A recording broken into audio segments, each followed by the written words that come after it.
விரத முறை. இச்சிறப்பு மிக்க வைகாசி விசாக நன்னாளில் எப்படி விரதம் இருப்பது என்ற சந்தேகம் பலருக்கும் எழலாம்.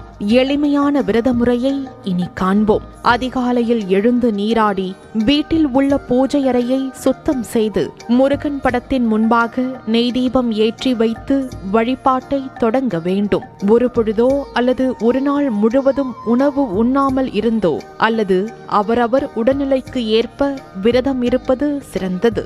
நாள் முழுவதும் ஓம் சரவண பவ அல்லது ஓம் முருகா என்ற மந்திரத்தை உச்சரியுங்கள். கந்த சஷ்டி கவசம், கந்த குரு கவசம் கேட்பதும் படிப்பதும் மிக நல்ல பலனை தரும். கலியுக தெய்வமே கந்தனுக்கு மூத்தோனே, மூஷிக வாகனனே, மூலப்பொருளோனே, ஸ்கந்த குரு கவசத்தை கலிதோஷம் நீங்கிடவே திருவடியின் திருவருளால் செப்புகிறேன் காத்தருள்.